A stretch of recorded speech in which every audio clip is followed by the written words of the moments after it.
What I want to know at this point in time, for Bears fans like myself, is why do we even bother?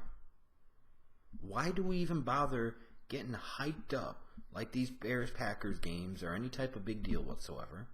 Why do we get all types of hyped up thinking that our stupid team might actually figure out a way to beat these smelly-ass cheeseheads? Why do we bother? More importantly, I asked the question from the Chicago Bears standpoint, after all of these years, especially the past 25 or so, why do you even bother playing these games? Why not just save the physical wear and tear, save the emotional distress, and just forfeit? Because the success rate wouldn't be much worse than what it has been for the past couple of decades, that's for damn sure. And let me hit you with some numbers. 1-5, 4-17, 14-39.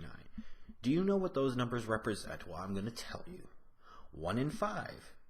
That's, of course, the fearless one, John Fox's record against the Green Bay Packers in his 3 years with Chicago. 1-5. Boy, John Fox really know how to take care of that business against the divisional rivals, doesn't he? Just like Mark Trestman did, just like Lovie Smith did, Dick Duran did, Dave Wanstead did. New coach, same result.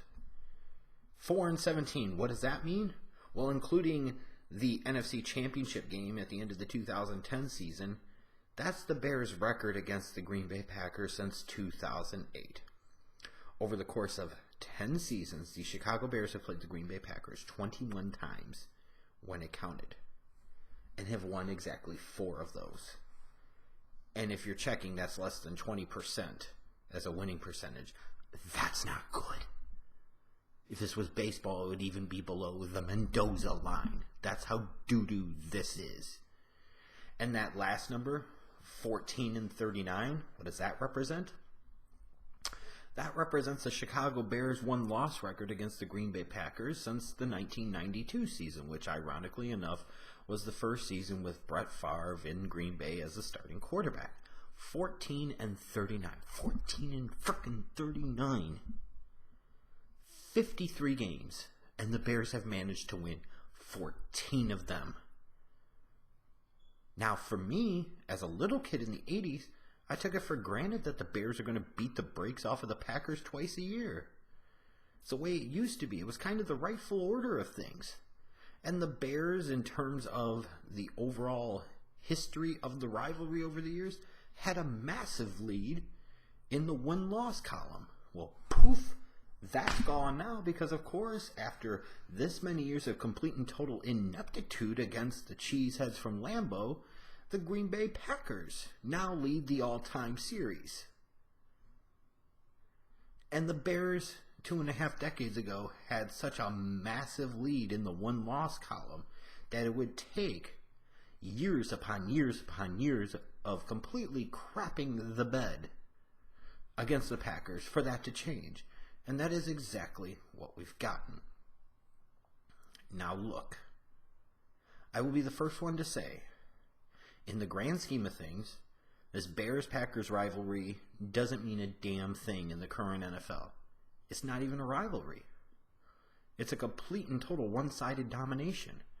Anybody that thinks that this is important, anybody that thinks this is anything other than just another game is fooling themselves.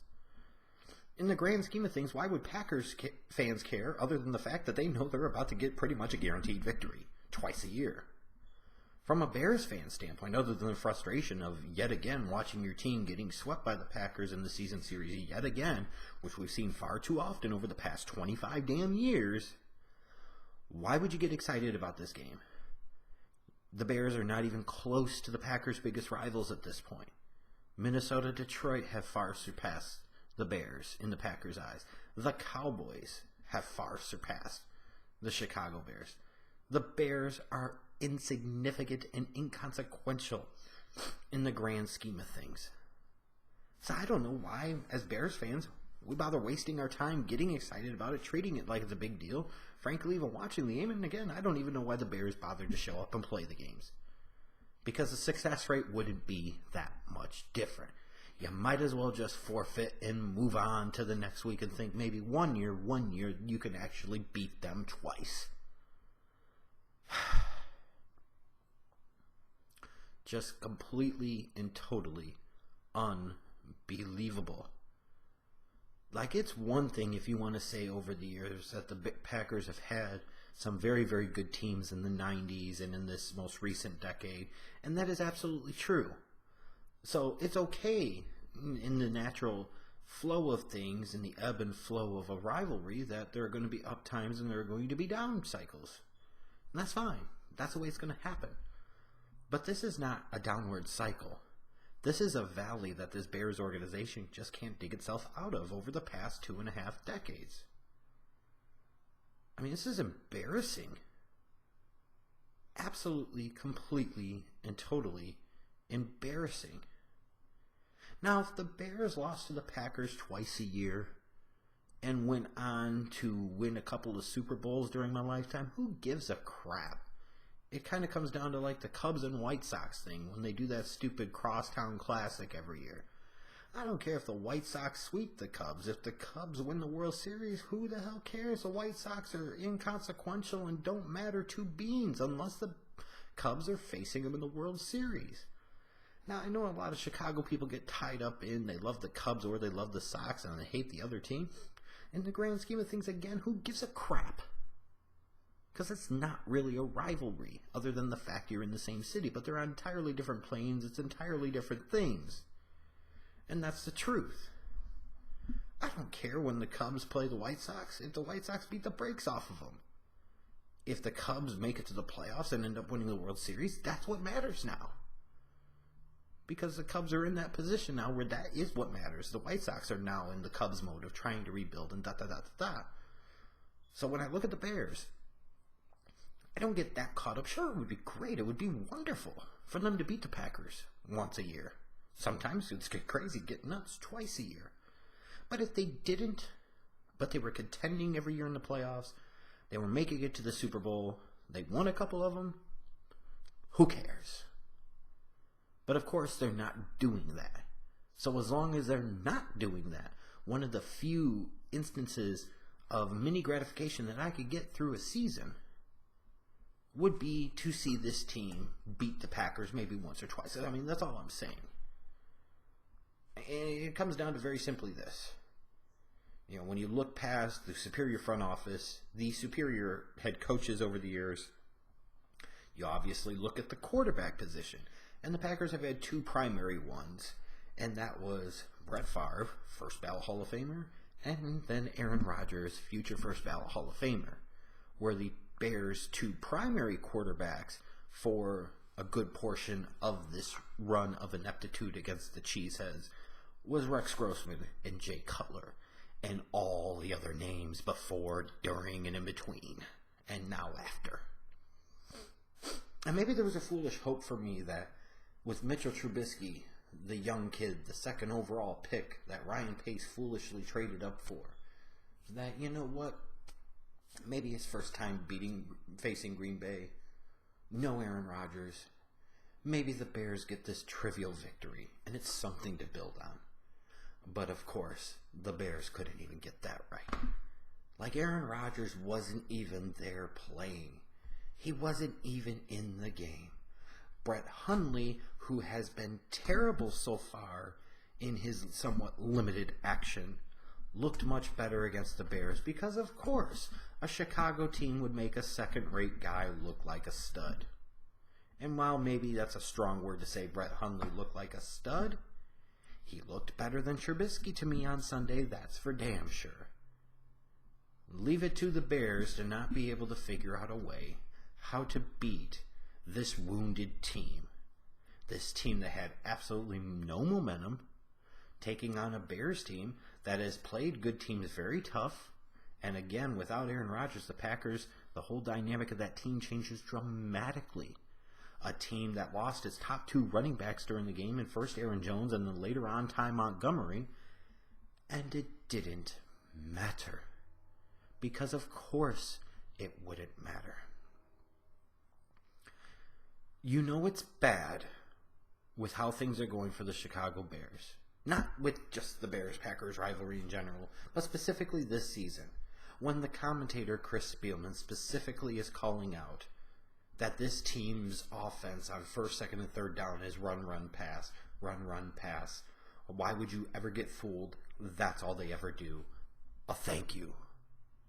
So my question to Dowell Loggins, king knucklehead of the offense, and John Fox, big dum-dum dingling of the entire team, if I can figure that out, if other fans can figure that out, and the commentators can figure that out, then in theory you would think people who devote 16, 18, 20 hours a day to this crap every day of the year would be able to very quickly disseminate the film and realize all your trends and patterns, realize how pathetically predictable you are, and totally and completely dominate you. And that's what happens. Because you are so predictable in what you do on offense, defenses know when you're going to run, so they stack the box, and then they know when you're going to pass, so they bring the heat. And then your line can't block, your young rookie quarterback has zero pocket presence and awareness whatsoever, your wide receivers can't get open down the field. It's just one huge mess. And try as they might, the Bears fought and they competed. But you know what? That's bullshit stuff you tell to your kids to make them feel better about coming in butt-naked last place. At some point in time, trying hard and competing just isn't good enough. If you go to a job interview against 500 other candidates and there are only 1 or 2 job openings, it's not okay to finish in the top 5 if you didn't get the damn job.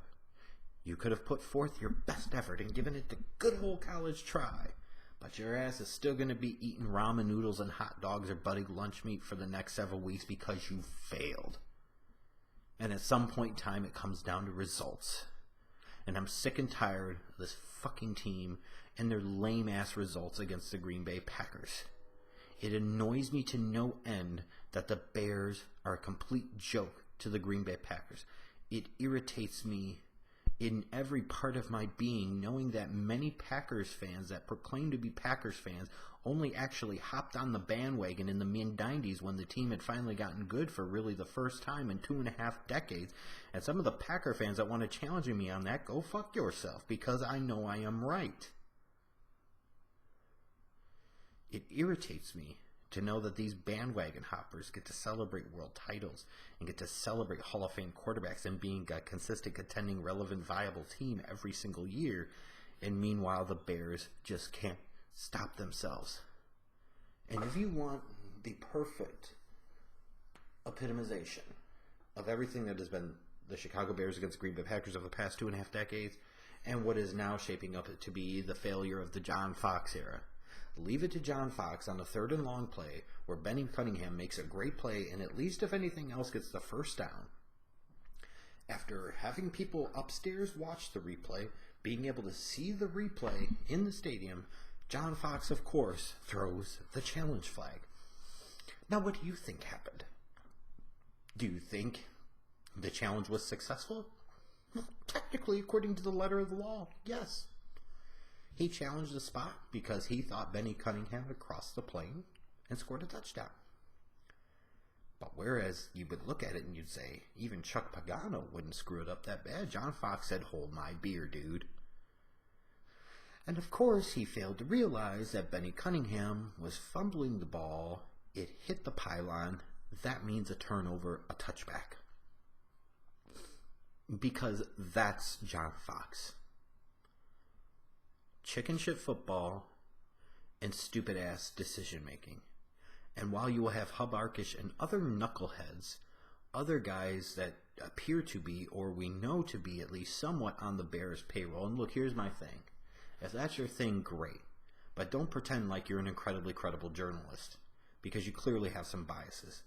Don't sit there and try to tell me that there was any justification for John Fox challenging that call.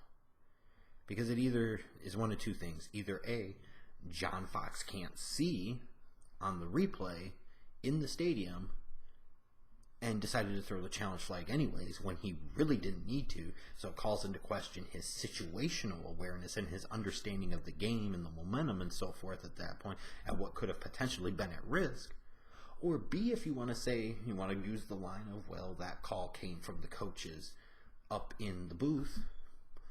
Who hired those people? So either it's on John Fox directly or indirectly, because either A, he made the decision, or B, he was told to make the decision by people that he hired, and those people, of course, didn't get it right. Because, as is so often the case with the Chicago Bears team, they can't get it right. You see a young quarterback that has very little to no confidence because the skill talent around him absolutely stinks, and the play calling does him absolutely no favors. If you were going to play scared football and call scared football plays consistently, then why would you ever expect your quarterback to step up and progress? It is why we have seen several opportunities for Trubisky to come up big in the clutch so far this year, and he always falls short. Because I can't imagine the kid has a whole lot of confidence, because his coaching staff shows zero confidence in him. And in this particular case, if you want to tie it back to the challenge, this was one of these times where John Fox, for one of the rare times, showed confidence in his team, and he was wrong to do so. You stupid idiot. John Fox is a failure. It is time for him to go at the end of the season. This team is not going to progress past a certain point. There is a reason why Denver let him go, and the next year they won the Super Bowl.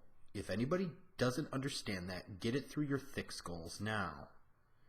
There's a reason Denver let him go. There's a reason the next year Denver won the Super Bowl. You cannot, in today's game, play it this close to the vest, so predictable, so scared, so lacking in confidence for your team, and expect to be successful. It is just that simple. If you don't show confidence in your team, why do you expect them to play confident? If you don't think your team can go past a certain point, how do you ever expect your team to transcend and improve and get better and go to that next level? Because you are holding them back. 1-5 against the Packers. It's going to be a third straight losing season with very little progression, and don't get all gaga about little improvements here or there. The bottom line is there hasn't been much progression, and you damn good and well know it, because ultimately the one-loss record gives you that indication. I'm so tired of wasting so many years with this stupid team and their mediocrity and stupidity. And again, Sunday, you're facing an Aaron Rodgers-less Packers team. And maybe it doesn't mean that much to beat a Packers team that doesn't have Aaron Rodgers. But you know what? At least they could have beat him. At least it would have been some type of token. But of course, the Bears couldn't do that. They got beat by Brett Hundley. Think about that. And you have a head coach who is either too stupid in the people he puts in charge to make the call for the replay, or too stupid in terms of what he actually saw on the replay screen, and too stupid to understand the situation that he had, that it's not worth the risk of the challenge, because what are you really gaining? There is much more potentially to lose, or you gain nothing at all and you still waste a challenge. When you challenge that, 3 things can happen and 2 of them are bad. So why would you do it? Not at that stage of the game. Of course, leave it to John Fox. One of the rare times he takes a risk and he screws it up. Because at this stage of his coaching career, John Fox is a screw-up. This team is a screw-up.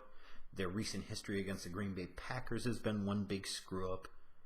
And I just hope to God that it's not too late already, because I'm really concerned that Mitchell Trubisky is going to be Ryan Pace's great screw-up.